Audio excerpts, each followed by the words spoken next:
цьому випуску. На Донеччині розбився військовий гвинтокрил. 3 членів екіпажу та 2 пасажирів загинули. У Києві поховали Дениса Вороненкова. И тебе могла что-то изменить? Я бы сделала все. Росією прокотилася хвиля антикорупційних пікетів.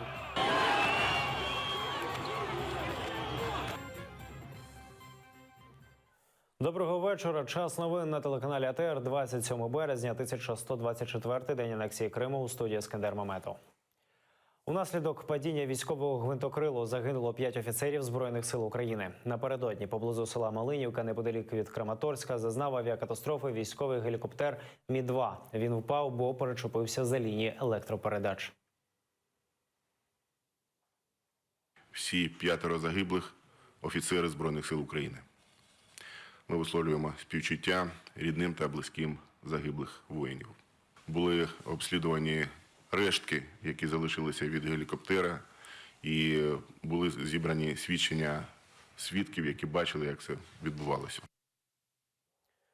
У Балаклію повернулося 12 тисяч евакуйованих мешканців. Роботи з розмінування території тривають. Вилучені близько 1000 вибухонебезпечних предметів. Волонтери роздають їжу і теплі речі. У ніч проти 23 березня на околиці Балаклії Харківської області на одному з найбільших в Україні складів боєприпасів стався вибух, що спричинив пожежу і ланцюгову детонацію боєприпасів. За даними Міністерства охорони здоров'я України, в результаті пожежі, вибуху і вибухів 1 людина загинула, ще 2 отримали поранення. Нету ничего, ни газа, ни света, ни воды. Вода, я не знаю, есть или нема, я не смотрел как-то. Ничего ж нету. Да, вот дали консерву, хлеба 2 штуки, и там 2 кусочка колбасы и вафли, и еще что-то там брал, не помню все. Ви голодали оці останні 3 дні? Не, не голодал. Я вам все дал. У вас, смотрите, есть хлебушек, у вас есть паштет, у вас есть консервы. Пожалуйста, не задерживайте очередь. Держите банку и проходите, не задерживайте, пожалуйста, очередь. Українські діти передали іграшки у дитячі садочки Авдіївки. У дошкільних навчальних закладах відбулася акція зі збору допомоги для дітей з прифронтових ділянок Донбасу. Працівники військово-цивільного співробітництва привезли іграшки дітям. Маленькі українці подякували військовим. Я проехал, все, у меня настроение прянулось. Ми привезли дитячі іграшки по дитячим садочкам від вінницьких, житомирських, київських дітей, які побачили по телевізору, який жах твориться в нас в Авдіївці, і вирішили від себе поділитися своїми іграшками, передати їх на небезпечну територію. Приезжает уже вот не первый раз, привезли нам моющего очень много, и там ложки, и фрукты привозили, и овощи, и игрушки постоянно, канцелярские.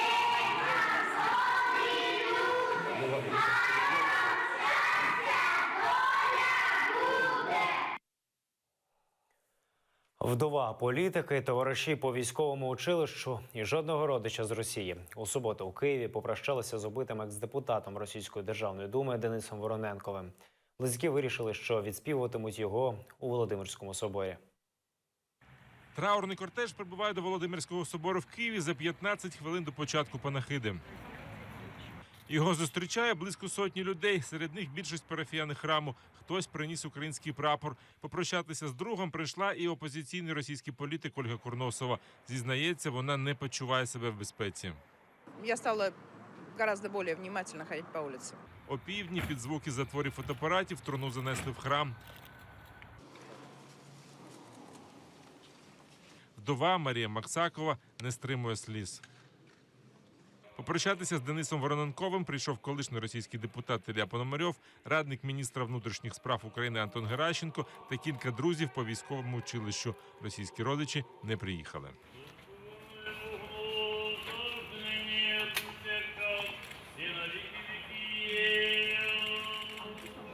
Побачивши, з ким прощаються, на панахиді залишилися і парафіяни.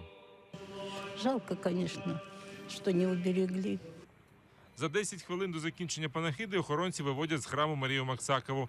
Слідом виходять інші. Это был акт мести, в первую очередь, для того, чтобы все остальные российские политики, государственные деятели боялись выехать за границу.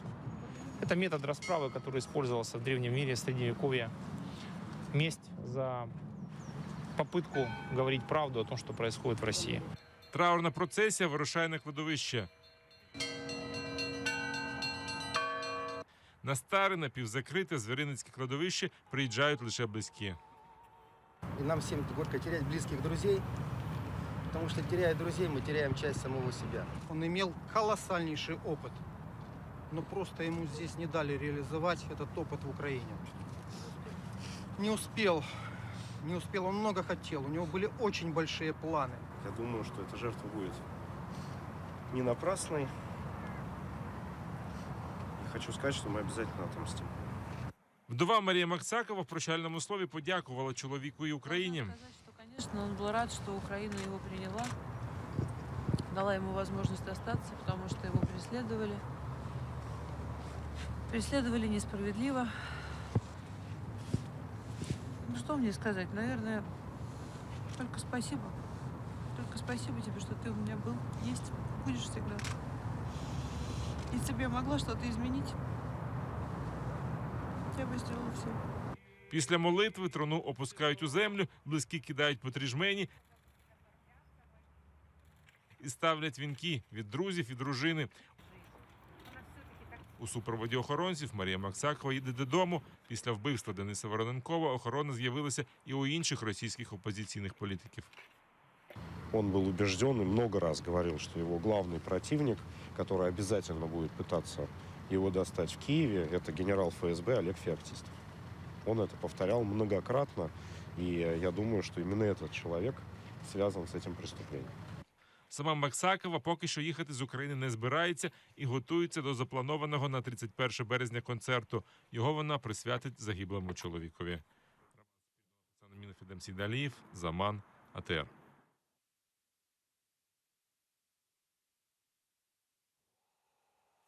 $20 тисяч рублів штрафу та 15 діб ув'язнення. Такий вирок виніс російський суд Олексію Навальному, який напередодні ініціював багатотисячні мітинги у Росії. Навальний вимагав викликати до суду прем'єр-міністра Росії Дмитрія Медведєва, якого його фонд боротьби з корупцією звинуватив у створенні корупційної імперії. 27 березня, 10 ранку, Москва. Тверський районний суд визнав Навального винним в організації несанкціонованої масової акції в столиці. Заарештував на 15 діб з виплатою 20 тисяч рублів. Опозиціонер вимагав викликати на суд прем'єра Медведєва, якого його фонд боротьби з корупцією звинуватив у створенні корупційної імперії. Что люди не получили своих ответов на вопросы про коррупцию. Поэтому они будут выходить на улицы и дальше. Я буду призывать их выходить на улицы и дальше. Пока мы едины, мы не победили! У акції в форматі прогулянки по Тверській вулиці взяли участь тисячі людей. Ініціатор неузгодженого зібрання – російський опозиціонер Олексій Навальний. На початку березня його фонд боротьби з корупцією поширив розслідування про незадекларовану нерухомість глави уряду Росії Дмитрія Медведєва і його можливу причетність до корупції. Ані сам прем'єр, ані його представники не відповіли на пред'явлені звинувачення. Саме тому Навальний закликав вийти на акції протесту по всій країні 26 березня. Росія буде свободною! Сам Навальний на акції крокував у супроводі охорони. Вже за 20 хвилин від початку ходи його затримали. Обурений натовп намагався завадити поліції забрати опозиціонера.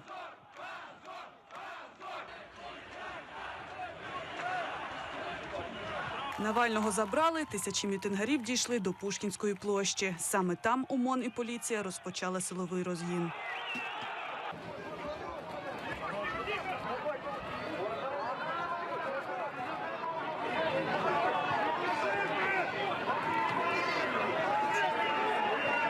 Надоело так жить. Понимаете, надоело. Везде, куда ни ткни, везде клин. В экономике клин, в политике клин, в правовой системе еще больше клин. Ну сколько же можно терпеть-то такое? Достало все. Ладно, мы прожили уже свою жизнь. А молодежи, как им жить? С такими зарплатами, с ипотеками. Ну как жить? Нам надоел этот режим. За 17 лет на посту они не сделали ничего. Кроме того, что... Чего они сделали? 120 рублей пособие на ребенка на сегодняшний день. 8 тысяч пенсия. Увеличили пенсионный возраст. И что они сделали? За останньою інформацією, наразі кількість затриманих у Москві вже перевищує 1000 осіб. Серед них є і неповнолітні. Відносно більшості склали адміністративні протоколи за порушення встановленого порядку організації мітингу. Єлизавета Цереградська, Заман, АТР. Масові протести, силовий розгін і арешти – це результати дводенних акцій у Білорусі до Дня волі. У суботу правоохоронці затримали сотні мітингарів, а у неділю – більше 10 активістів. Чого вимагають люди, за що їх затримують та яку позицію обрала влада? Далі у сюжеті. 25 березня. Мінськ. Попри заборону на проведення заходу, у столиці Білорусі відбуваються хода на честь Дня волі або 99-ї річниці оголошення незалежності Народної Республіки. Цей день в країні відзначають щорічно. Цього разу на акціях вимагали скасувати так званий податок на дармоїдство.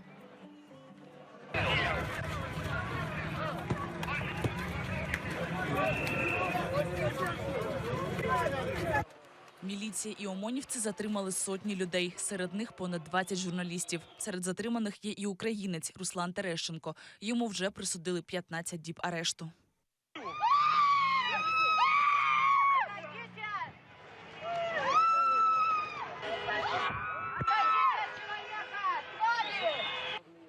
– 26 березня. Мінськ. Обурені арештами громадян тисячі людей знову вийшли на вулиці. Без плакатів та закликів. Вони мовчки стояли по декілька чоловік. Проте арештів уникнути не вдалося. В неділю затримали зо 10 активістів. Акції солідарності з затриманими в білоруській столиці відбулися і в Україні. Хай батько почує, що він не всемогутній. Є ще сили більше за нього. І є той, хто насправді вирішує питання, а не КГБ, не Москва, не терор. Жива Білорусь! Слава Україні! Президент країни Лукашенко запевнив, ситуація спровокована зовнішнім українським втручанням. Вот я не могу, даже в силу своего характера, допустить, чтобы в Беларуси повторился украинский вариант. Кому-то хочется взорвать обстановку, они используют наших отморозков. Хвиля акцій протесту в країні розпочалася ще в лютому. Білоруси вимагають відмінити так званий закон про дармоїдів. Згідно декрету, безробітні мають щорічно платити державі податок у розмірі $200. Мать 3 детей, не работающая, это тунеядка. Вот и все. Вот здесь критерию невозможно подвести, вот в четкую границу определить. Как будут определять, кто будет платить? Потому что ведь есть категории населения, которые и не могут найти, и не хотят, которые брать и на работу их. И они не могут найти, и откуда они будут платить? Нині у Білорусі тривають суди над затриманими 25 та 26 березня. Арешти в країні вже засудили США та Євросоюз. Лідія Полянська, Саман, АТР. В інтернеті з'явилося відео про Україну з палаючим Кримом та Донбасом. Ролик під назвою «Це моя країна» опублікований на YouTube-каналі користувач Есінгі Відео Продакшн. На відео фігурують найвизначніші, на думку автора, українські пам'ятки.